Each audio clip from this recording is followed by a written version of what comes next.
ঘটনাটা বলতে পারিস যে যখন জামাইবাবু যখন শালার খুব প্রিয় হয়ে যায়, মানে শালার প্রিয় বন্ধু হয়, তখন তার মানে জামাইবাবুর জন্য তার নিজের দিদিকেও জেল খাটাতে পারে এরকম। মানে তোমরা শোনো, বেশ ভালো লাগবে, ইন্টারেস্টিং গল্পটা।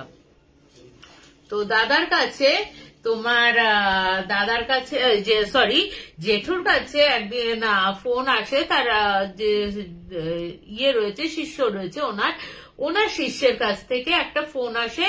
বলা হয় যে লখনৌতে তোমার একটা কেস আছে, যে কেসটাতে মানে সেরকম ভাবে তিনি কোনো হেল্প করতে পারছেন না, এবং বহু লোকের কাছে ওই ফ্যামিলিটি গেছেন, যাওয়ার পরও কিন্তু ওই ফ্যামিলিটির মানে কোনো সুরাহা হয়নি। তো সেই কারণে জেঠুর কাছে মানে ফোন করেছে, জেঠু যাতে কোনো ওদের মানে হেল্পে আসতে পারে বা যদি কোনো সুরাহা করে দেয়। এবার জেঠু বলছে ঠিক আছে, তাহলে ওদের আসতে হবে। তো কাকে ধরেছে, তখন বলছে বাড়িতে যে মানে স্বামী স্ত্রী, ছেলে আর মেয়ে থাকে, মেয়ের বিয়ে হয়ে গেছে, কিন্তু একদম রিসেন্ট মানে জাস্ট 15 দিন হয়েছে মেয়েটির হাজবেন্ড মারা গেছে, এবং তারপর থেকে যেন মানে যেদিন মারা গেছে সেই দিনের পর থেকে যেন ওই ভাইটা মানে ওদের মানে দিদির যে ভাই ছিল, ওদের যে ছেলে ছিল, তার মধ্যে একটা অস্বাভাবিক আচরণ শুরু হয়। মানে ও মরে যাওয়ার পর থেকে, মানে এটা বলছি না যে তোমার ইয়েতে তোমার যে কাজটা হয়েছে সেই দিনের না, যেদিন তিনি মারা যান। এবার প্রবলেমটা হচ্ছে ছেলেটি মানে ভাই কিছুতেই কোনোভাবেই দাদাকে সহ্য করতে পারছে না, দাদাকে একদমই সহ্য করতে পারছে না। তো সহ্য করতে না পারলে শুধু একটা কথাই, দিদিকে দেখলে একটা কথাই বলে যে তুই আমাকে মানে তুমি আমাকে কেন মারতে গেলে, তোমার যদি কোনো প্রবলেম হয়, তোমার যদি কোনো প্রবলেম ছিল আমাকে নিয়ে, তাহলে তুমি আমাকে বলতে পারতে, কেন তুমি মারলে। এবং তার সাথে দিদিকে মারতে যাচ্ছে, কখনো আঁচড়াতে যাচ্ছে, কখনো কিছু করতে যায় দিদিকে। তাই এবার জেঠু বলে ওখানে না গেলে বা ওদের ওই ফ্যামিলির সাথে কথা না বললে আমি পুরোটা জানতে পারবো না বা ওদের কোনো হেল্প করতে পারবো না। যাই হোক, এবার অঘরি জেঠু তখন বলছে তো এবার আমি কন্ট্যাক্ট করলাম ওই ফ্যামিলির সাথে, ওই ফ্যামিলির মোদ্দা কথা বলছে যে ওই দিন মানে যেদিন মারা গেল সেই দিনের পর থেকে তোমার ওর দিদির প্রতি যে আচরণটা, তার আগে কিন্তু কোনো ভালো মানে খুব ভালো ব্যবহার করতো, দিদির সাথে যেমন সম্পর্ক হয় আর কি ভাই বোনেদের, ওরকম রিলেশন ছিল, কিন্তু জামাইবাবুর মারা যাওয়ার পর থেকে একদম অত্যাধিক আচরণটা মানে করে দিচ্ছে, মানে সেরকম আচরণ। এবার জিজ্ঞেস করছে যে কিরকম আচরণ করছে, বলছে যে যেদিন মারা গেছে ওর বডিটা মানে ওর জামাইবাবুর বডিটা পুড়িয়ে আসার পর থেকে এখনো অবধি ওকে জাস্ট জল ছাড়া আর কোনো খাবারই খাওয়ানো যায়নি।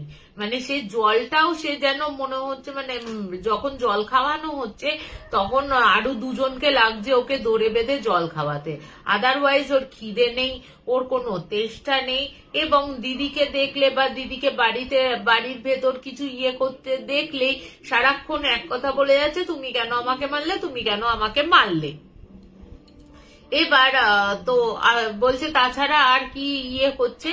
তখন বলছে যে একদিন ওর দিদি কোনো কারণে যখন দেখতে পাচ্ছে না, কিন্তু সবসময় তো মার দ্বারা আসে মায়ের সম্ভব হয় না, তো দিদি কোনো কারণে ডাকতে গেছে ভাইকে, দিদি ডাকতে গিয়ে তখন দেখছে ওর ভাইটা একদম খাটের ওপরে, তো একদম প্লেন হয়ে শুয়ে রয়েছে, মানে লম্বা হয়ে শুয়ে রয়েছে, একদম স্ট্রেট উঠে বসে, হ্যাঁ ও যেই ঢুকে ও স্ট্রেট উঠে বসেছে, উঠে বসার পর মানে পাটা লম্বা করে জাস্ট আমি যেমন উঠে বসেছি পাটা ছড়িয়ে ওরকম উঠে বসেছে। উঠে বসার পর ওনা বলছে ওর দিদি ওর দিকে তাকিয়েছে, তাকিয়ে দেখছে ওর কোনো চোখের মনি বলে কিছু নেই, চোখের মনি নেই, সাদা অংশটা রয়েছে। আর তখনই ও বলেই যাচ্ছে, এবং ওর গলাটাও কিন্তু ওর বরের মতন, ওর বরের গলাতে বলে যাচ্ছে তুমি আমাকে কেন মারলে, আমার কি দোষ ছিল। এবার বলে রাখি, ছেলেটির কিন্তু মা বাবা কেউ ছিল না। বিয়ের কয়েক মাসের মাথাতে বাবা আগেই মারা যায় অল্প বয়সে, এবং ছেলেটির মা ছিল, মা কিন্তু বিয়ের কয়েক মাসের মাথাতেই তিনি কিন্তু মারা যান। তো এবার জেঠু তখন বলছে ঠিক আছে আমি তাহলে যাওয়ার চেষ্টা করছি, এই মানে আমার তো আরো কাজ রয়েছে, তার মধ্যে আমি যাওয়ার চেষ্টা করব। তো তখন বলছে যে আপনি যদি না আসেন, ও তো এরকম করছে, এরকম বিহেভ করছে, আমাদের সাথেও কোনো কথাবার্তা বলছে না। বলছে কথাবার্তা টোটালি বন্ধ, একমাত্র দিদিকে দেখলেই যা কথাবার্তা বলছে, আদারওয়াইজ কারোর সাথে কিন্তু কোনো কথাবার্তা বলছে না সে। ঠিক আছে, এবার ছেলেটিকে বলছে যে আপনি একটু না ভিডিও কল করুন। হ্যাঁ, ভিডিও কল করেছে। ভিডিও কল করার পর ছেলেটি না মানে দেখছে যে ছেলেটির জেঠু বলছে কি তোমাকে তো বর্ণনা করব, ছেলেটি খাটের ওপর টান হয়ে শুয়ে আছে, উনি জাস্ট ভিডিও কলটা করেছেন, কোনো কথা বলেনি। ঠিক আছে, ওকে যে জেঠুর সাথে কথা হয়েছে, কোনো কথাবার্তা কিচ্ছু হয়নি জেঠুর সাথে, কথাবার্তা না হতে শুধু দেখেছে। দেখে তখন বলছে ঠিক আছে আমি যত তাড়াতাড়ি সম্ভব, আপনাকে বলেছিলাম যে আমার আরো কাজ রয়েছে, কিন্তু যত তাড়াতাড়ি সম্ভব আমি আপনাদের ওখানে যাচ্ছি। এবার জেঠু তো যাওয়ার প্রস্তুতি নেওয়া শুরু করে, 2-3 দিনের মধ্যেই উনি যাওয়ার জন্য বলেন। এবার বলছে জেঠু বলছে যে যেদিন আমি যাব তার আগের দিন রাত্রির বেলা মানে বলছে যে প্রচন্ড মানে যেন ওই ঘরটা, উনি যে ঘরটাতে থাকেন, যেন মনে হচ্ছে তোলপাড় হচ্ছে, কেউ যেন বাইরে তোলপাড় করছে ভেতরে ঢোকার জন্য। তো জেঠু তো কোনো পাত্তা না দিয়ে শুয়ে পড়েছিল। পরের দিন সকালবেলা উঠে উনি বেরিয়ে যান। বেরোনোর পরই উনি শুনতে থাকেন, তার আগে হ্যাঁ উনি বলেন যে উনারা যাচ্ছেন, এই কথাটা জেঠু বলেন। এবং জেঠুকে বলার পর কিন্তু জেঠু এই কথাটা বলার পর ফোনটা রেখে দেয়, এবং ফোন রাখার পর জেঠুর কাছে আবার ওরা ফোন করে।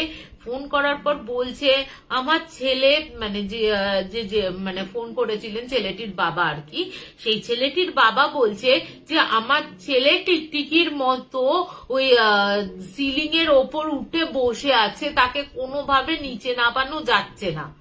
এবার জেঠু তখন বলছে ও যেরকম অবস্থাতে আছে, যা অবস্থাতে রয়েছে ঠিক সেরকম অবস্থাতে থাকতে দিন, দরজাটা বন্ধ করে আপনারা বাইরে থাকুন, এবং ও দিদিকে কিছুক্ষণের জন্য, আমরা যখন আসব তার কিছুক্ষণের জন্য দিদিকে অন্য কোথাও পাঠিয়ে দেবেন। এই কথাটা হলো। এরপর তো জেঠুরা যায়। জেঠুরা পৌঁছানোর সাথে সাথে বলছে যে ওদের ওই ছেলেটির যে ঘরে রয়েছে ছেলেটি, ওই ঘরটার জানলা থেকে মুখ বাড়িয়ে বলছে যে আসুন শুধু আপনি এলে তো হবে না, আপনি নিশ্চয়ই আমাকে তাড়াতে আসেননি এর কাছ থেকে। হ্যাঁ, তাড়াতে আসেননি আপনি এর কাছ থেকে। সাধারণত না ওরা তুই তুকারি করে, কিন্তু এই ব্যাপারে কিন্তু উনি কিন্তু আপনি করে কথা বলেছেন। তো আপনি এক কাজ করুন, আপনাকে আমি সব কথা বলবো। তখনও বলছে যে আপনি কে? তখন বলছে যে আমি সমস্ত কথা বলবো, আগে আপনি পুলিশে খবর দিন। এবার দেখো, পুলিশে খবর দিতে বললেই তো আর পুলিশে খবর দেওয়া যায় না, তাই না? পুলিশকে ডাকবো, কোনো একটা ক্রাইম বা কিছু না হলে তো পুলিশ ডেকে কি লাভ আছে? তখন জেঠু বলছে ঠিক আছে আমি অবশ্যই পুলিশকে ডাকবো। তো বোঝাই যাচ্ছে যে তোমার ওপর এমন কোনো অত্যাচার হয়েছে বা কিছু এমন ঘটেছে যার জন্য তুমি ওকে পজেস করেছো। তখন বলছে যে তখন জেঠু বলছে যে তুমি কে বলো আগে।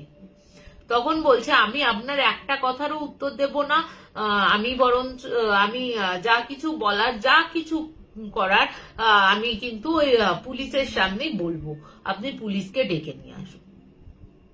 উনি কিন্তু মানে জেঠুকে দেখে যে ওরকম সিলিং এর ওপর উঠে যাওয়া, যেটা ওর মা বাবা বলছিল যে সিলিং এর ওপর আর চিটকে রয়েছে টিকটিকির মতন, বা দিদিকে এরকম মানে উল্টো পাল্টা কথা বলছে, খাওয়া করছে, সেরকম কিন্তু কোনো ভায়োলেন্স ছিল না ওর মধ্যে, শান্ত। কিন্তু একটাই কথা যে তো আপনি পুলিশকে ডাকুন। এবার তো যথারীতি পুলিশকে ওখানের পুলিশের সাথে ওর মেয়ের মা বাবার মানে ছেলেটির মা বাবার হয়তো জানাশোনা ছিল, ওখান থেকে পুলিশ আসে। তখন পুলিশের সামনে কিন্তু ও একটা ঘটনা বলে ওই ছেলেটি। এবার তখন বলছে পুলিশের সামনে দুজন পুলিশ এসে বসে তখন ওনাদের সমস্ত কথা বলা হয় এবং বলে রাখি ছেলেটি কিন্তু তখন কলেজে পড়তো, ঠিক আছে, কলেজে পড়তো ছেলেটি। আর ছেলেটির যেরকম গলার ভয়েস সেরকম কিন্তু পুরো উল্টোটা শোনাচ্ছে, মানে ডবল টোনে কথা বলছে, পুরো ডবল টোনে। তখন কিন্তু না ওই ছেলেটির নিজের ভাষায় কথা, মানে নিজের গলাতে কথা বলছে, না জামাইবাবুর গলাতে কথা বলছে, মানে দুজনের গলাতে যেমন ফ্যাসফ্যাসে মানে একটা ডুয়েল টোনের গলার আওয়াজ হয় ওরকম গলার আওয়াজে কথা বলছে। দেখো এবার পুলিশের কাছে এটাও, পুলিশ কি সবসময় এগুলো বিশ্বাস করে? হয়তো অনেক পুলিশই বিশ্বাস করে এগুলো, যে সব পুলিশই বলবো যে নাস্তিক বা এগুলো বিশ্বাস করে না, কিন্তু বিশ্বাস করে তারা।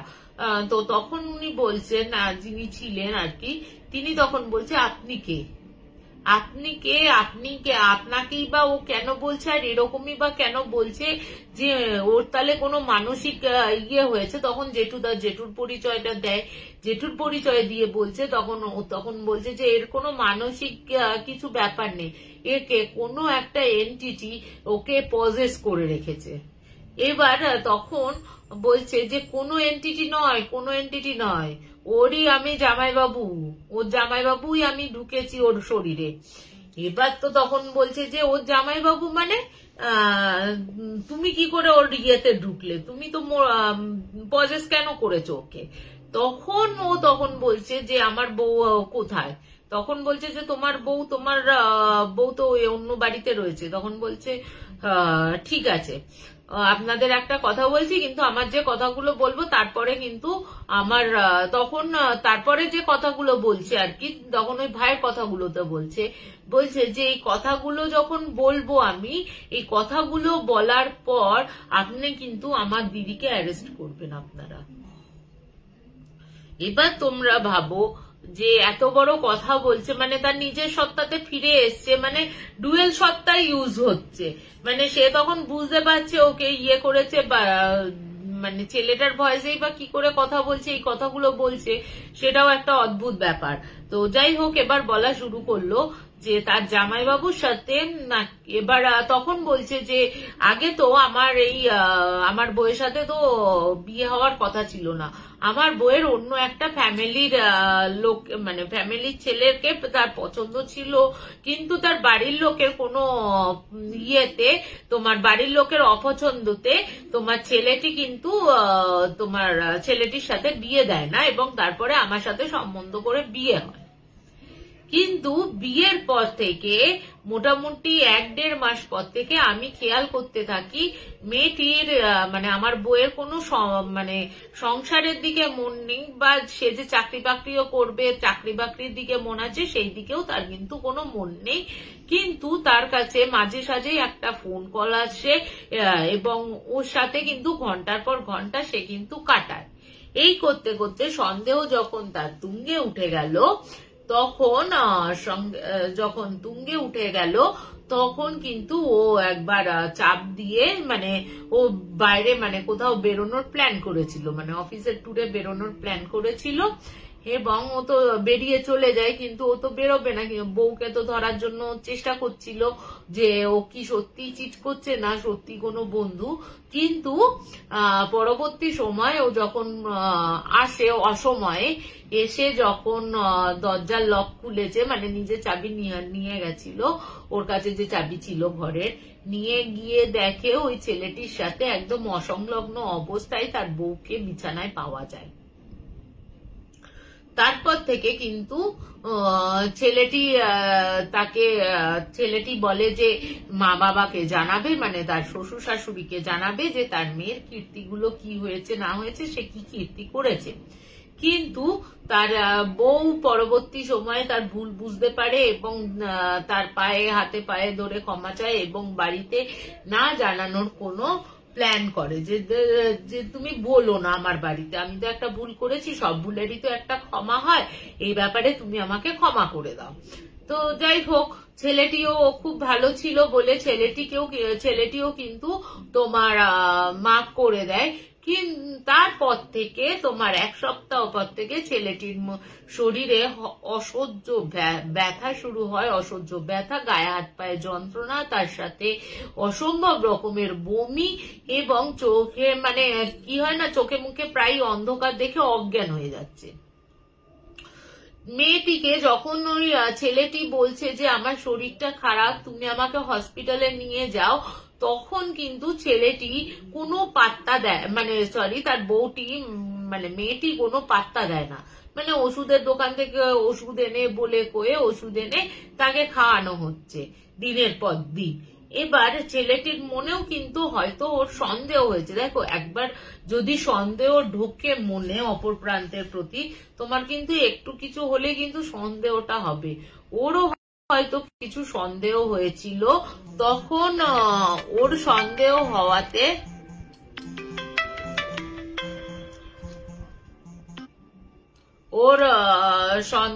হওয়াতে তোমার ও তখন ওই ওষুধগুলো খাওয়া না আস্তে আস্তে বন্ধ করে দিল। ঠিক আছে, যে ওষুধগুলো দিচ্ছিল।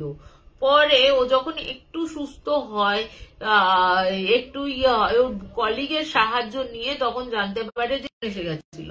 তখন শুনছিল যে তখন ওর মানে ছেলেটিকে উল্টো পাল্টা ওষুধ খাওয়ানো হয়েছিল। কি ছেলেটির এই অবস্থার জন্য যখন বুঝতে পারে যে মেয়েটি ওকে প্রায় মারার প্ল্যান করে ফেলেছে, তখন কিন্তু ও তখন নিজেকে বাঁচানোর জন্য শ্বশুর শাশুড়িকে ফোন করে এবং ফোন করায় তার কলিগকে দিয়ে ফোন করায়, ফোন করিয়ে সমস্ত কথা জানায়।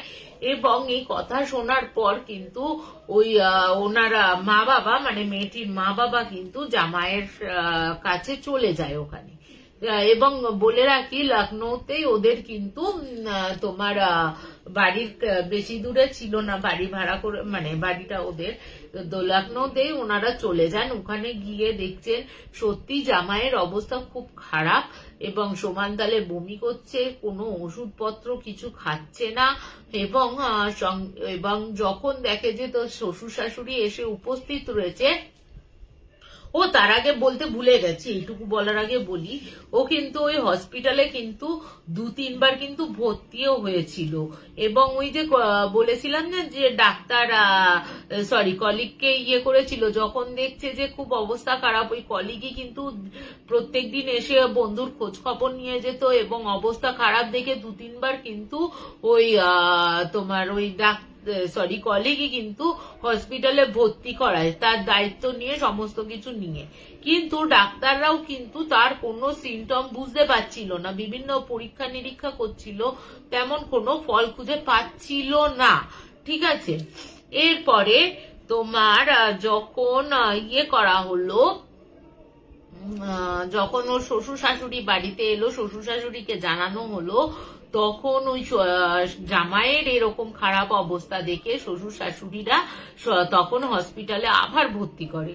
এবং একই সিমটম নিয়ে একই রুগী বারবার হসপিটালে ভর্তি হলে দেখবে হসপিটাল আলাদের বা হসপিটাল অথরিটির কাছে না একটা সন্দেহজনক বিষয় হয়।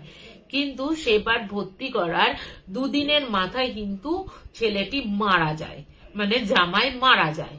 এবার একই হসপিটালে যেহেতু ওরা তোমার বারবার ভর্তি হয়েছে ওই হসপিটালে একই সিনড্রোম নিয়ে, তখন কিন্তু ওই হসপিটাল কর্তৃপক্ষ পুলিশে খবর দেয়।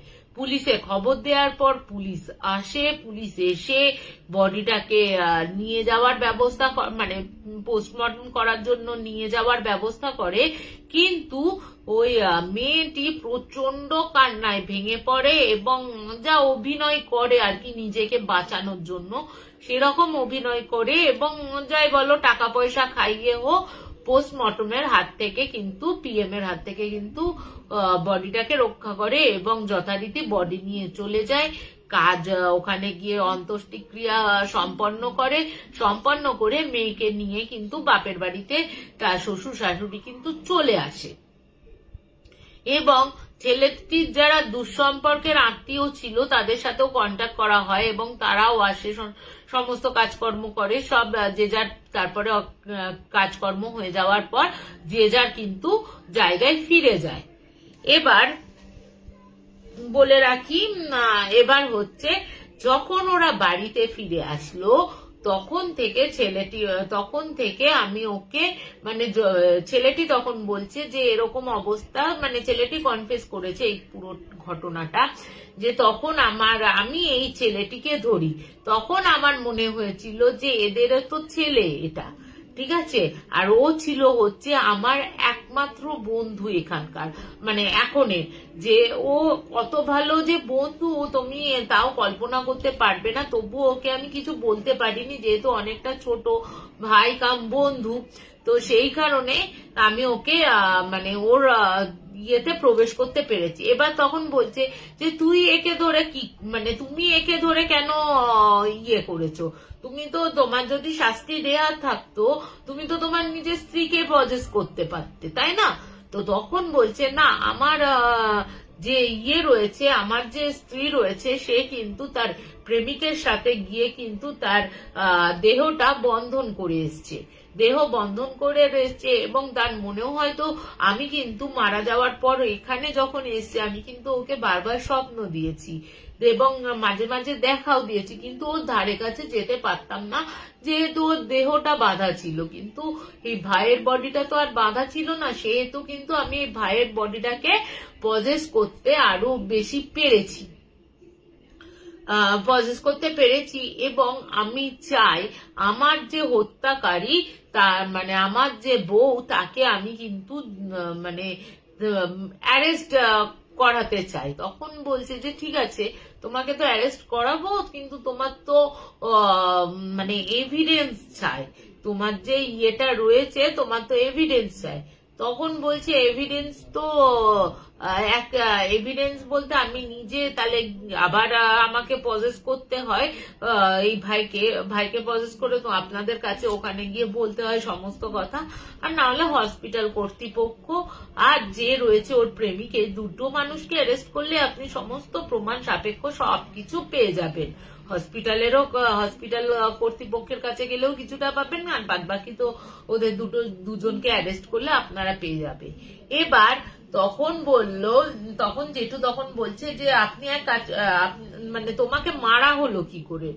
বলছে কোনো এক সোনার দোকান থেকে তারা রীতিমতো ওই সোনার কাজের জন্য কিরকম একটা মানে জিনিস পাওয়া যায়, সাইনাইড না কিন্তু, পটাশিয়াম সাইনাইড না, তোমার পারদ এরকম জাতীয় কিছু একটা বলেছিল, আমি ভুলে গেছি, যাই হোক এরকম কিছু একটা স্লো পয়জনিং করে ও কিন্তু মানে মেরে ফেলছিল, এবং ওকে আরো হয়তো বাঁচার সুযোগটা পেত, মানে বলছে আমি হয়তো আরো বাঁচার সুযোগটা পেতাম, কিন্তু আমার যেহেতু শ্বশুর শাশুড়ি এসে যাওয়ার পর কিন্তু ও হয়তো সেই রিস্কটা নিতে চায়নি, যার জন্য হয়তো সেই কারণে আমাকে বেশি পরিমাণে সেই জিনিসটা খাইয়ে আমাকে মেরে ফেলেছে। তো পরের দিন আমি বলবো কি জিনিসটা খাইয়েছিল, আমি ভুলে গেছি। তো তারপরে যথারীতি ওর দিদিকে ডাকা হয় এবং দিদির যে প্রেমিক রয়েছে তাকেও মানে অ্যারেস্ট করা হয়, অ্যারেস্ট করে এবং দুজনে সম্পূর্ণভাবে স্বীকার করে যে হ্যাঁ ওর স্বামীকে মারার জন্য কিন্তু ওরা দুজনেই দায়ী। মানে আজকালকার দুনিয়াটা, আমি শুধু এই ঘটনাগুলো যখন হয় তারপরে বলে রাখি, কথাটা পরে আসছি, তারপরে হচ্ছে যখন অ্যারেস্ট হয়ে গেল ওরা দুজন, কিন্তু ছেলেটি কিন্তু তোমার এত কুকুর ডাকে না এই রোজ, এই একটা অদ্ভুত, তোমার যে ইয়েটা রয়েছে সেটা হচ্ছে যেটুকু কিন্তু কোনো যোগ্য কোনো কিছুই করতে হয়নি যেটুকে, মানে নিজে যখন ওরা দুজন যখন অ্যারেস্ট হলো তখন কিন্তু ওরা দুজন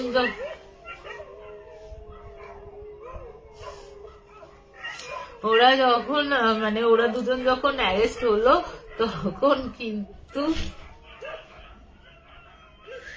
যাই হোক, তখন কিন্তু আপনি আর ওকে ছেড়ে দেয়, তারপরে কিন্তু ওর কোনো প্রবলেম হয় না, মানে ছেলেটিকে কিন্তু তার পরবর্তীকালে কিন্তু আর ওকে কিন্তু কোনো পজেস করে না। তো জেঠু এই ঘটনাটা বলেছিল যে যে অদ্ভুত ব্যাপার, মানে এটাই আমাকে অদ্ভুত লেগেছিল যে জেঠু বলছে যে এরকম একটা ঘটনা যে স্লো পয়জনিং করে মেরে ফেলা এবং তার পরবর্তীকালে তোমার যে পরবর্তী সময়ে তোমার সেই আত্মাটি, সেই ছেলেটির আত্মাটি এসে তার স্ত্রীকে ধরিয়ে দেওয়া, মানে বেশ অদ্ভুত লেগেছিল আমার ঘটনাটি। মানে এখনো অব্দি যদি এরকম হয়ে থাকে, সত্যি যদি হয়, তাহলে আরজিকর মেডিকেলের মেয়েটাকে এরকম করে ধরা উচিত আমার মনে হয়। সব আত্মারাই যদি এরকম ভাবে নিজের খুনিদের শাস্তি দিতে পারে, তা আমার মনে হয় আরজিকরের মেয়েটি, মানে মেয়ের এন্টিটিটাকেও আসা উচিত, এসে নিজে হাতে শাস্তি দেওয়া উচিত। কিন্তু সব এন্টিটি হয়তো পারে না, সেই ক্ষমতাও তাদের নেই হয়তো। যাই হোক, এই একটা ঘটনা কেমন লাগলো আমাকে জানিও। মানে বড়ই অদ্ভুত, মানুষকে মেরে ফেলা কত সহজ না। আমার পছন্দ হচ্ছে না, আমার কিছু হচ্ছে, তোমার সাথে আমার ঘর করতে ভালো লাগছে না, বা আমার কেউ মানে প্রেমিক রয়েছে, তুই তার সাথে চলে যেতেই পারতিস, তুই কেনই বা তাকে বিয়ে করতে গেলি? চলে গেলেই পারতিস, কেন একটা ছেলের জীবন কেন নষ্ট করতে গেলি? তাকে প্রাণী মেরে ফেললি কেন? মানে বলে না এই যে মানে ভগবান এ জন্মেই স্বর্গ নরক একসাথে দেখিয়ে দেয়। তো কেমন লাগলো এই ঘটনাটা, যেটু আমাকে বলেছিল, বহুদিন আগে বলেছিল এই ঘটনাটা, তো আমি একদম ভুলে গেছি, লেখাও নেই আমার কাছে, তো মনে হলো বলে দি ঘটনাটা। কেমন লাগলো একটু জানিও আমাকে। শোনো, কুকুরেরাও ভূত দেখছে। আরে বলো না, এই কুকুরের অত্যাচার তোমাকে কি বলবো। ঠিক এই 9:30টার সময়, 9:30 এই 9:45 এইটুকু টাইমে প্রত্যেক দিন কুকুরগুলো এরকম হাল্লা করবে। জাস্ট ওই 5 মিনিট, এই শুনলে তো 5 মিনিট ওরকম চিল্লামিল্লি করবে, আবার কিন্তু চুপচাপ হয়ে যাবে, আর কোনো প্রবলেম করবে না। তুমি শোনো, আর বাইরে কিন্তু কোনো কুকুরের ডাক শুনতে পাবে না, এই জাস্ট এইটুকু টাইমে। রোজ আমি বহুবার দেখার চেষ্টা করেছি কি হয়েছে না হয়েছে। তো একদিন দেখার চেষ্টা করলাম, দেখলাম যে অন্য পাড়ার কুকুররা এই পাড়াতে এসছে বলে ঝগড়াটা লাগলো, এবং একই টাইমে রেগুলার কি রোজই পাড়ার কুকুররা অন্য পাড়ার কুকুররা এখানে চলে আসছে নাকি? না অদ্ভুত ব্যাপার, জানো না, মানে এক টাইমে ঘাও ঘাও ঘাও ঘাও, খুব বিরক্ত লাগে একটা সময়।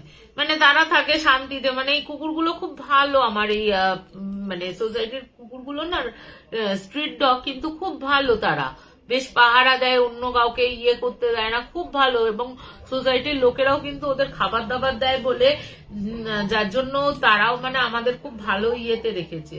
দেখো একটুখানি শুনবে এরকম, মানে তারস্বরে যে চিৎকার, ওরকম কিন্তু তোমরা আর শুনতে পাবে না। যাই হোক, কেমন লাগলো এই ঘটনাটা একটু বলো। হাই নন্দিতা দি, হাই ভাই, কেমন আছো? আর কে আছে?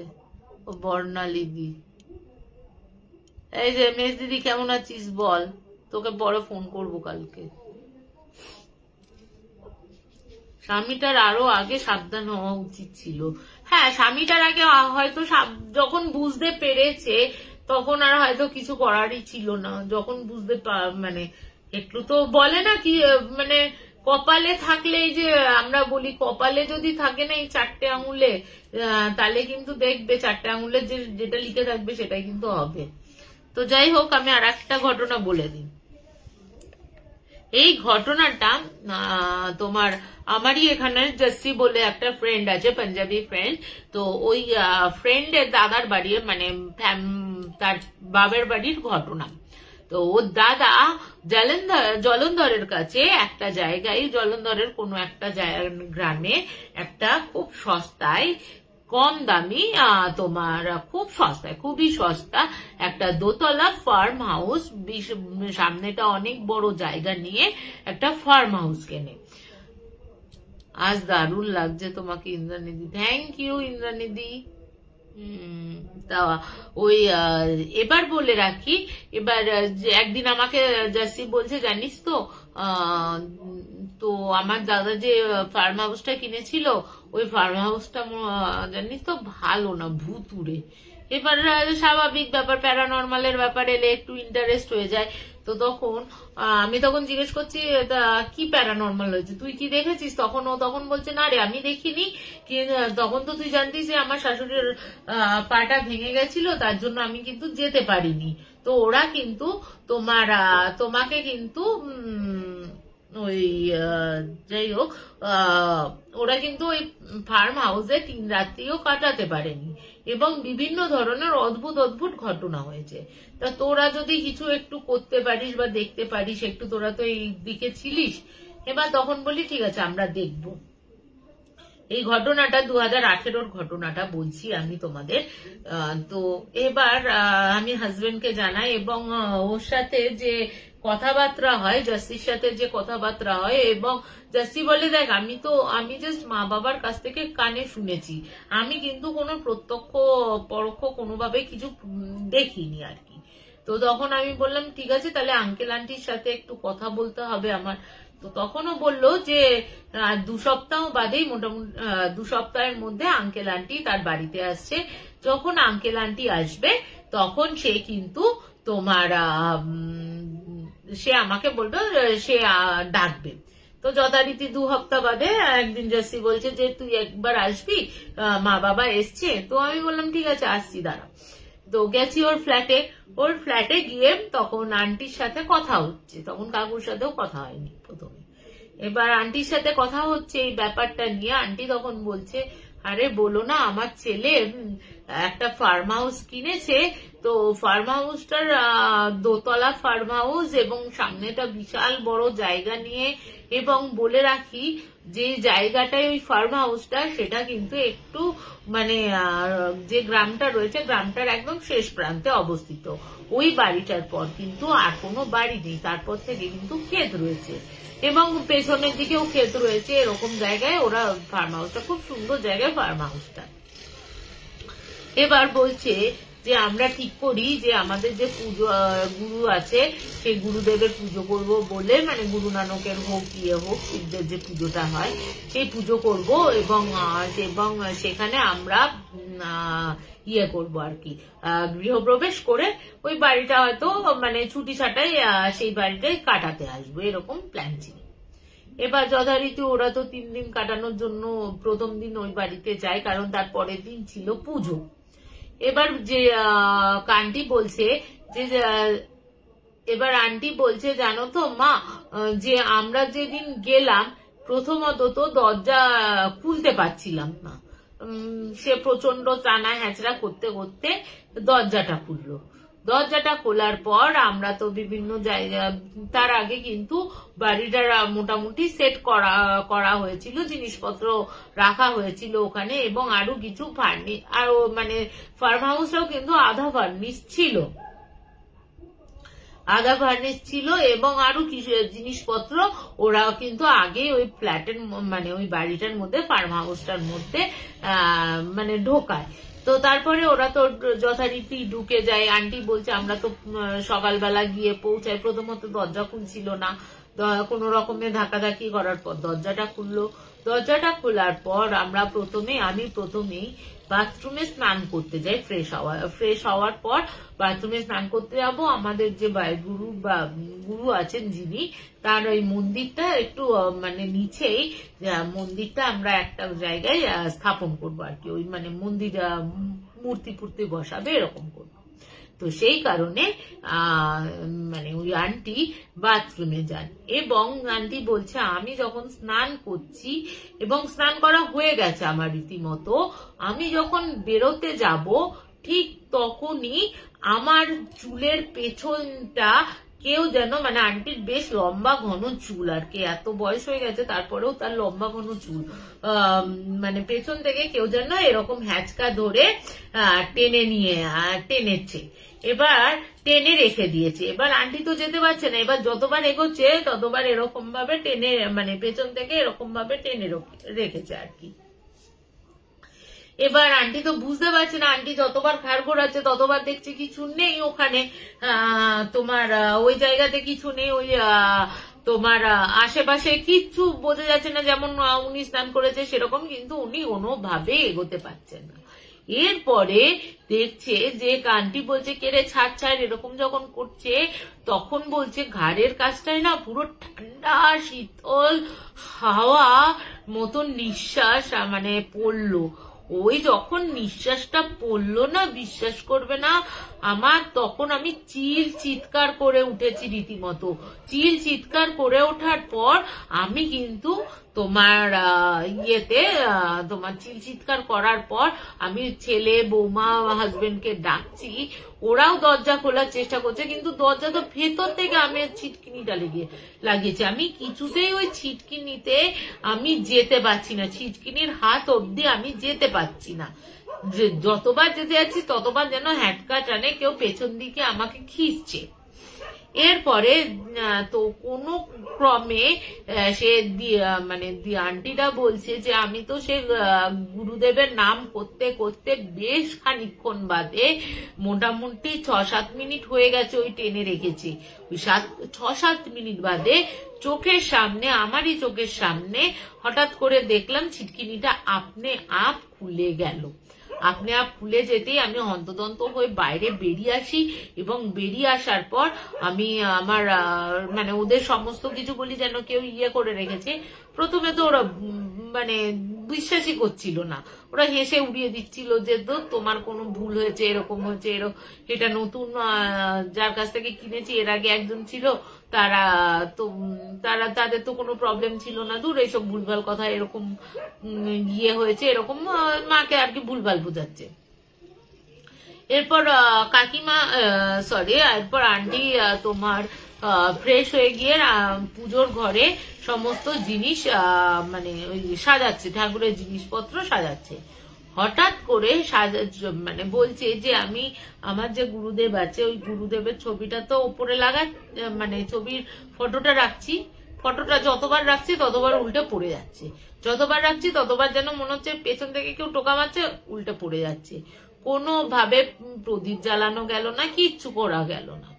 এরপরে তো আমি হাল ছেড়ে দিয়ে প্রায় 1 ঘন্টা এরকম ঠাকুর সাজাতে ব্যর্থ হয়ে গিয়ে আর বেশিক্ষণ উনিও বসতে পারেন না মাটিতে, সেই কারণে উনি কিন্তু ওই ঠাকুরের ইয়ে ছেড়ে তোমার ঠাকুরের কাজকর্ম ছেড়ে উনিও ঘরে চলে যান। এরপরে হঠাৎ করে উনি যখন ঘরে গিয়ে কিছু একটা কাজ করছে, তখন হঠাৎ করে রান্নাঘর থেকে ওনার ছেলের বৌমা চিৎকার করে উঠেছে। চিৎকারের আওয়াজে উনি ছুটে যান, ছুটে গিয়ে দেখেন যে রান্নাঘরে যে গ্যাসের ইয়েটা নেবানো, নবটা ঘোরানো আর কি, নবটা নেবানো, কিন্তু দাউ দাউ করে যতটা গ্যাস আমাদের ফ্লেম হওয়ার উচিত ঠিক তার থেকে অনেক বেশি ফ্লেম হচ্ছে, আর কি করে হচ্ছে সে কিন্তু জানে না, এবং গ্যাসটা যদি এদিক ওদিক ঘোরানো হচ্ছে কিন্তু কোনোভাবে গ্যাসটা কিন্তু নিভছে না। তো যথারীতি ওই ছেলে এসে জল ফল দিয়ে গ্যাসটা নেবানো হলো, এবং তার কিছুক্ষণ বাদে খাওয়া দাওয়া বানানো হলো। এবং বলে রাখি ওদের ঘরে একটা নাতনি ছিল, মানে ছেলের ঘরে একটা নাতনি আর কি, তো ওই নাতনিকে রান্না বান্না করে আর কি চাপাটি আর সবজি আর ইয়ে নিয়ে দই নিয়ে নাতনিকে খাওয়াতে গেছে। এবার একটা বাচ্চাকে খাওয়াতে কত টাইম লাগে, মানে ওদের বাচ্চা যে গালে অনেক বাচ্চা আছে না, 2-3 ঘন্টা লেগে যায় যে গালে রেখে দিচ্ছে, তার বাচ্চা কিন্তু ওরকম না, খুব বেশি হলে আধা ঘন্টা টাইম লেগেছে। এবার ও তো সমস্ত কিছু রান্নাটা করেছে, ওই আধা ঘন্টার মধ্যে যখন বাচ্চাকে খাইয়ে রান্নাঘরে ফিরে এসছে, তখন দেখছে রান্নাঘরে একটা পচা স্মেল বেরোচ্ছে। তো ও যখন কোথা দিয়ে স্মেল বেরোচ্ছে বুঝতে পারছে না, এবং শাশুড়িকে ডাকে।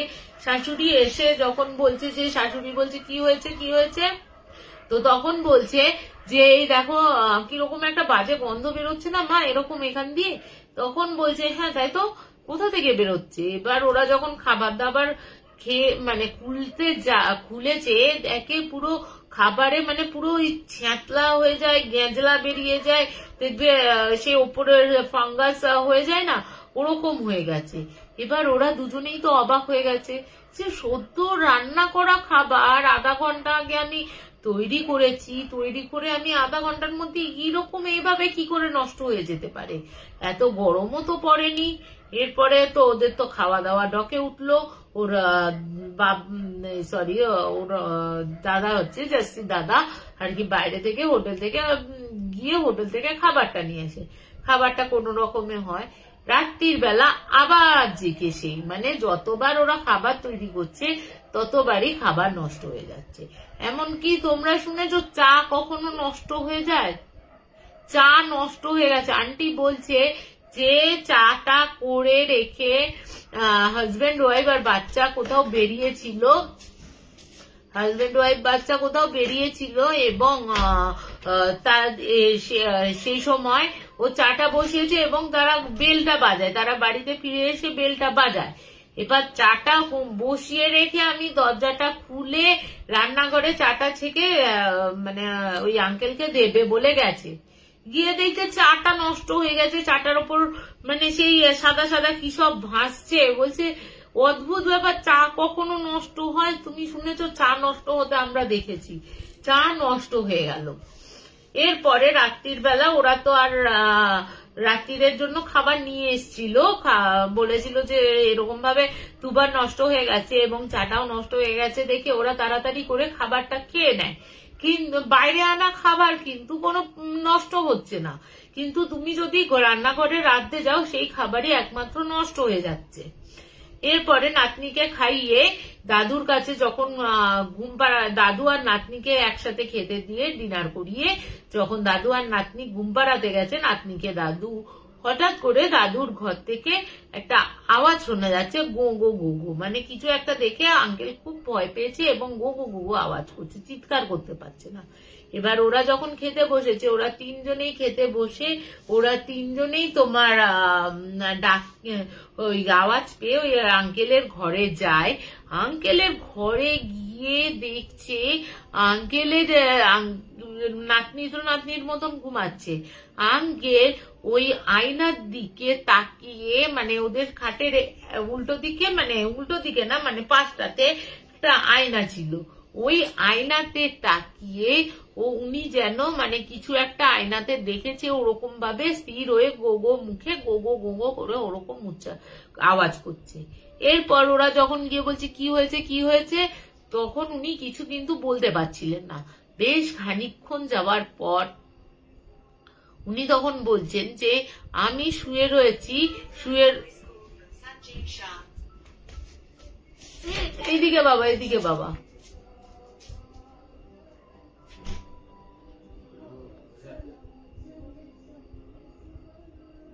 তো যাই হোক, এবার ওরা গিয়ে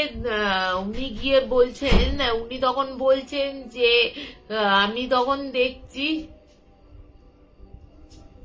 আমি এখন পাড়াতে পারবো না, তুই ওই ঘরে গিয়ে শুয়ে পড়ছা।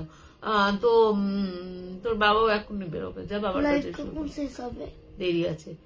তো তোমার বাবা হচ্ছে বাবা বলছি আঙ্কেল তখন বলছে যে আমি শুয়ে রয়েছি, ডিম আলোটা জ্বলছে, নাতনিকে ঘুম পাড়াচ্ছি, হঠাৎ করে আমি দেখলাম একটা সাদা শাড়ি পরা একটা মহিলা যেন ওই ঘর থেকে ডাইনিং থেকে ওই ঘরে এলো এবং ওই ঘর থেকে আসার পর সামনে তোমার ড্রেসিং টেবিলের সামনে উনি দাঁড়ালেন। উনি দাঁড়ানোর পর উনি তখন বলছে যে আমি প্রথমে ভেবেছি তোমাদের মাকে আমি ডাকছি শোনো করে, তোমাদের মা কিন্তু কোনো সাড়া দিচ্ছে না। তো তারপরে বলছে কি গো সাড়া দিচ্ছ না কেন, এরকম ভাবে ড্রেসিং টেবিলের সামনে এত রাতে কি করছো, আলোটা জ্বালিয়ে নাও কিছু কাজ করলে।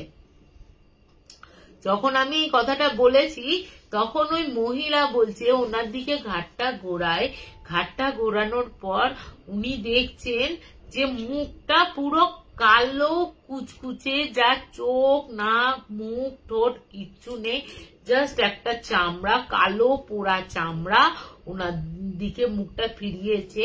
এবং মুখ ফেরানোর সাথে সাথে দাদু যেহেতু ওরকম চমকে উঠে বসেছে, উঠে বসে কে কে কে কে করতে যাচ্ছে, কিন্তু কোনো গলার আওয়াজ বের হতে পারছে না। উনি তখন দেখলেন ওই মহিলাটি আস্তে আস্তে ওই আয়নার ভেতরে কিন্তু মিলিয়ে গেল, ওই আয়নার ভেতর মিলিয়ে গেল জাস্ট। তারপরেই উনি চিৎকার করতে, মানে ওনার গলার আওয়াজও বেরোচ্ছিল না বলে উনি ওরকম গ গ গ গ গ গ করতে করতে আওয়াজ করতে করতে চলেছে, আওয়াজ করেছে, এবং তারপরে এই অবস্থা। এরপরে ওই আঙ্কেল বলছে যে এর সেই দিনেরই ঘটনা।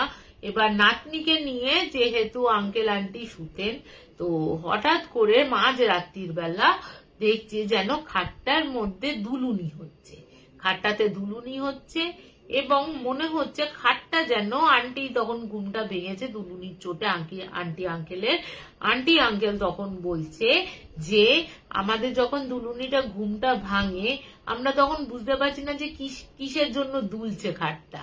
এবার যখন খাটটা মানে আমরা নিচু মানে নামতে যাব, তখন দেখছি খাটটা যে শূন্যে ভাসছে।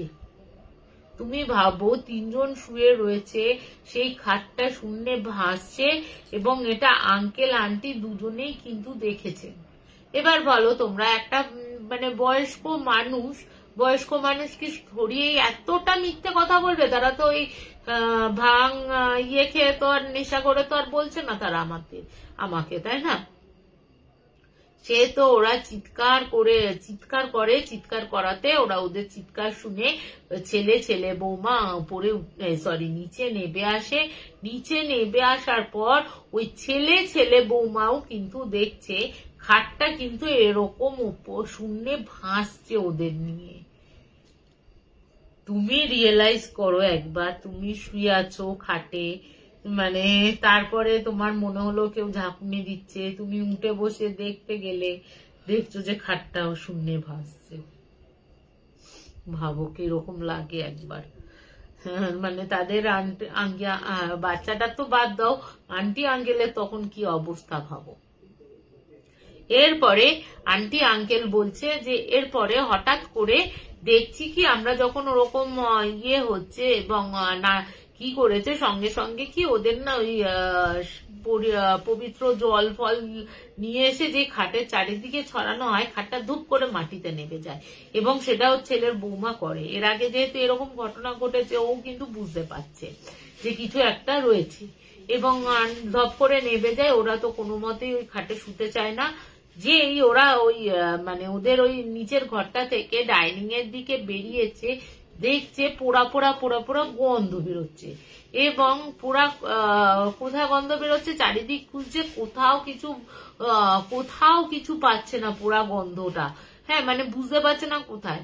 এবার যত না ওরা মানে ঠাকুর ঘরের দিকে যাচ্ছে বা এদিক ওদিক খুঁজছে, তত যেন পোড়া গন্ধটা ওদের নাকে ভেসে আসছে আর কি। মানে একটা পোড়া গন্ধ হয় না, কিছু জিনিসপত্র পোড়ালে, মানুষ পোড়ার গন্ধ না, কিন্তু কোনো জিনিসপত্র পোড়ালে যে গন্ধটা আসে ওরকম। ওরা গিয়ে দেখে, ঠাকুর ঘরে গিয়ে দেখে যে সমস্ত ঠাকুরের যাবতীয় যা কিছু ছিল সব কিছু কেউ যেন আগুনে পুড়িয়ে দিয়েছে, এবং ওখান থেকেই পোড়ার গন্ধ বেরোচ্ছে। এই সব দেখে তো মানে ওদের অবস্থা কাহিল হয়ে যায়। এরপরে ওরা কি করে, এরপরে ওরা করে হচ্ছে যে সেই রাত্রিটা দোতলার ঘরে গিয়ে ঘুমানোর জন্য চেষ্টা করে, কিন্তু ঘুম কি হয়। এবং যখন বেশ খানিকটা রাত, ওদের মনে হচ্ছে যে বাইরের যে ইয়েটা রয়েছে, বাইরের ডাইনিংটা রয়েছে, দোতলায় একটা ডাইনিং রয়েছে, দুপাশে দুটো ঘর, ওই ঘরের মনে হচ্ছে ওই ডাইনিং এ যেন কোনো মহিলায় হেঁটে চলে বেড়াচ্ছে, এবং মহিলাটা যে বেশ মোটা সোটা, তার পায়ের ভারী আওয়াজে কিন্তু বোঝা যাচ্ছে। এই যখন পায়ের আওয়াজে বুঝতে পারছে, ওরা তখন যায়, ওরা গিয়ে কিন্তু দেখে যে কেউ নেই, কিন্তু ওই পায়ের আওয়াজটা, ওরা যে ওই ঘর থেকে বেরিয়েছে 4 জনে মিলে বেরিয়ে দেখছে যে কোথায় পায়ের আওয়াজটা পাচ্ছে, কিন্তু একটু দূর থেকে, মানে ওরা ওই ডাইনিং এ যেতে গিয়ে দেখছে যে ডাইনিং এর আওয়াজটা আসছিল, ওরা যে ডাইনিং এ গেল, ডাইনিং থেকে অন্য জায়গায়। এরপরে ওরা যেতে যেতে ওদের যে ঘরটা রয়েছে, দোতলার যে আর একটা ঘর রয়েছে, ওই ঘরের না বারান্দার দরজাটা বন্ধ ছিল। ওরা দেখছে যে ওই ডাইনিং থেকে হঠাৎ করে দরজাটা ধারাম করে খুলে গেল। খুলে যেতেই তোমার উনি দেখছেন যে ওদের ওই ঘরটাতে না ব্যালকনি ছিল লম্বা একটা, ওই ব্যালকনিতে কেউ যেন একটা ইজি চেয়ারে বসে রয়েছে, এবং সে যে মানে কোনো অবয়ব যে বসে রয়েছে, সে যে নারী না পুরুষ তা কিন্তু বোঝা যাচ্ছে না। এরপরে ওরা তো কে চিৎকার করতে, ওরা তখন দেখে যে ইজিতে ওদের যখন ওই কে আওয়াজে কে ওখানে কে ওই আওয়াজে ওরা যখন ওই দিকে যায়, তখন দেখছি ইজি চেয়ারটা শুধু এরকম ভাবে দুলছে, ওখানে কিন্তু কেউ নেই। জাস্ট ওদের আওয়াজে কেউ যে উঠে গেছে, এই মানে কেউ উঠে গিয়ে যে মানে ইজি চেয়ারটা নড়ে, ওরকম ব্যাপার। তো আর হচ্ছে আরো যে ইয়েটা রয়েছে, জেঠু সরি আঙ্কেল আন্টি তখন বলছে যে এর দ্বিতীয় দিন পরের দিন সকালবেলা হঠাৎ করে আমরা দেখছি যে আমাদের যে নাতনিটা রয়েছে, ও নিচের যে যে খাটটা ইয়ে রয়েছে,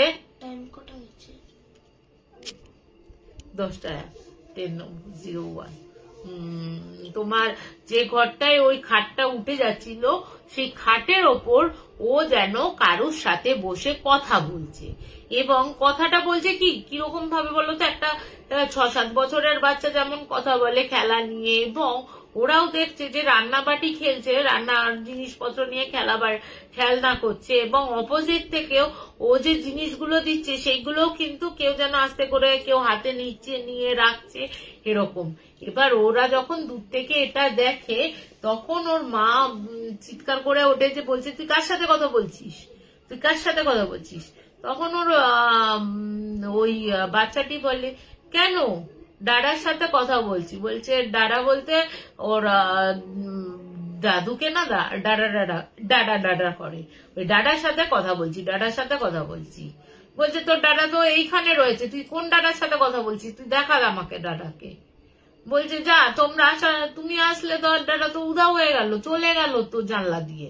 বলছে জানলা দিয়ে কোনো দাদা চলে যেতে পারে, তুই কি বলছিস এইসব? ওরা তো বুঝতেই পেরেছে। এরপরে বলছে আমরা যখন এরকম কথা বলছি, হঠাৎ করে ডাইনিং থেকে ওর বর চিৎকার করে উঠেছে।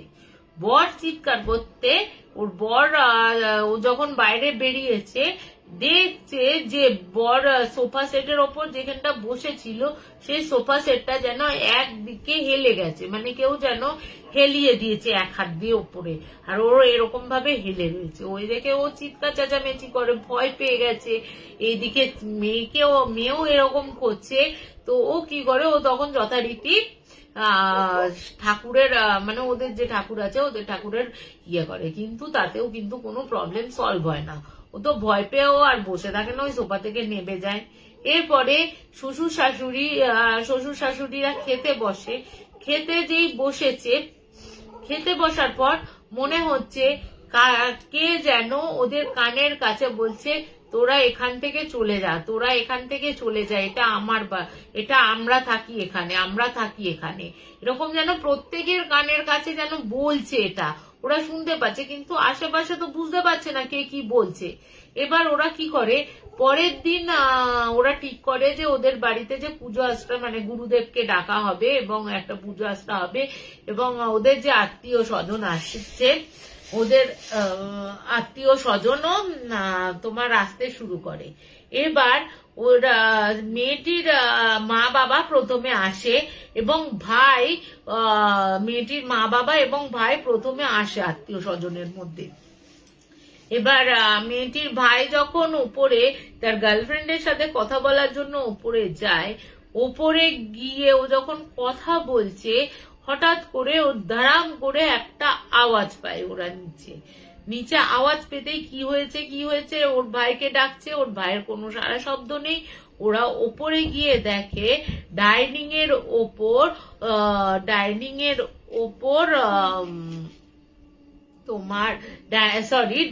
এর সামনে ওর ভাইটা মুখ থুবড়ে পড়ে রয়েছে, অজ্ঞান হয়ে পড়ে রয়েছে। ওকে তো ডাকা মানে ওকে তো যথারীতি ধরাধরি করে শোয়ানো হলো। শোয়ানো হওয়ার পর তাকে শুশ্রূষা করা হলো। শুশ্রূষা যখন একটু সেরে উঠলো তখন বলছে আমি কথা বলার জন্য আমি যখন আসি এখানে তখন আমি কিন্তু কথাই বলছিলাম। এরপরে আমি এদিক ওদিক ঘুরতে ঘুরতে আমি যখন ওই ইজি চেয়ারটা ছিল মনে আছে, বলছিলাম যে ইজি চেয়ারটা ছিল ওখানে অবয়ব দেখতে পেয়েছে, ওই বারান্দার দিকে ও যায় ঘুরে ফিরে, মানে দিনের আলোতে কিন্তু ঘুরছে পিছে। এবার ও যখন ওই বারান্দা থেকে কথা বলতে বলতে যখন এই ঘরে আবার আসছে তখন ও দেখছে যে ওই যে ঘরটা রয়েছে ওই মানে যে ঘরটাতে প্রথমটা শুয়েছিল ওই ঘরটাতে মানে সবাই একসাথে শুয়েছিল ওই ঘরটাতে কারুর যেন ঠ্যাং দেখা যাচ্ছে, মানে পা দুটো দেখা যাচ্ছে। এবার ও কথা বলতে বলতে ওই ঘরে গিয়ে দেখে একটা আধজলা মহিলা ওই ফ্যান থেকে ঝুলছে। ওই দেখে ও এবং ওর দৃষ্টিটা ও যখন এরকম উপরের দিকে তাকিয়েছে ও দেখছে ওই যে যার মুখ চোখ পুরো গলে গেছে পোড়া পোড়া উনিও কিন্তু ওনার দিকে তাকিয়ে রয়েছে। ওই জিনিসটা ও সহ্য করতে পারেনি, সহ্য করতে না পারার ফলে ও অজ্ঞান হয়ে যায়। এরপরে ও যখন গুরুদেব আছে আসার কথা যেদিন, সেই দিন ওই গুরুদেবের কাছে ফোন করা হচ্ছে কখন আসবে, কিন্তু গুরুদেবের কাছে নো রেসপন্স, কোনো ফোন কোনো কেউ ওঠায় না। এবং বহুক্ষণ বাদে এবং ওই যে যারা গুরুদুয়ারার থেকে ফোন করা হয় কিন্তু তাদেরও ফোন কেউ ওঠায় না, এবং বহুক্ষণ বাদে ওনার ফোন ওঠানোর পর বলা হয় যে একটা মারাত্মক অ্যাক্সিডেন্ট ঘটেছে এবং উনি কিন্তু 4 জনকে নিয়ে আসছিলেন ওখানে, ড্রাইভার সহ কিন্তু 4 জনই স্পট ডেড। তুমি ভাবো একবার যে বাড়িটাকে ক্লিনজিং করবে, ক্লিন করবে, তার জন্য যে ঠাকুর দেবতা করবে, সেই গুরুদেবকে কিন্তু মেরে ফেলা হয়েছে। এই দ্বিতীয় পার্টটা আমি অবশ্যই বলবো এর পরের শনিবার। এরপরে হচ্ছে মারাত্মক ঘটনা আরো রয়েছে, যে ঘটনাগুলো হচ্ছে আমাদের সাথে স্বয়ং ঘটেছে। আমি এই ঘটনাটা দ্বিতীয় পার্টে বলবো। তোমাদের কেমন লাগলো প্রথম পার্টটা একটু আমাকে জানিও। আজকে এখানেই শেষ করছি। তো গুড নাইট, শুভরাত্রি। আর একটু তনুদি বলছে এত ভূতের সাথে থাকার কি দরকার, এত ভূতের সাথে থাকার কি দরকার মানে ওরা তো প্রথম দিন গিয়ে করেছে, দ্বিতীয় দিনের এই সেকেন্ড পরিস্থিতিটা এই যখন ওরা ঠিক করে যে পুজো আশ্রা দেবে, মানে তার পরের দিনই পুজো আশ্রা করবে, সেই গুরুদেবই তো মারা যায়, মানে তারা কি করে করবে। গীতাদি বলছে অপেক্ষায় থেকো, আমার মারাত্মক ইনসিডেন্ট হয়েছে আমাদের দুজনে, মানে 3 জনের সাথে বেসিক্যালি। এবং ওই বাড়িটা হচ্ছে গ্রামের নাকি বলে মৃত্যুপুরী। ওই বাড়িটায় 5টা ফ্যামিলি, এটাকে নিয়ে 6 জন, 5টা ফ্যামিলি কিন্তু ওখানে রহস্যজনক ভাবে ওই বাড়িতে মারা গেছে। তো এই ঘটনাটা পরের পার্টে বলবো। কেমন লাগলো জানিও। গুড নাইট, আজকে এখানেই শেষ করছি। গুড নাইট, খুব ভালো থেকো তোমরা। আবার শনিবার দিন দেখা হচ্ছে তোমাদের সাথে। নমস্কার।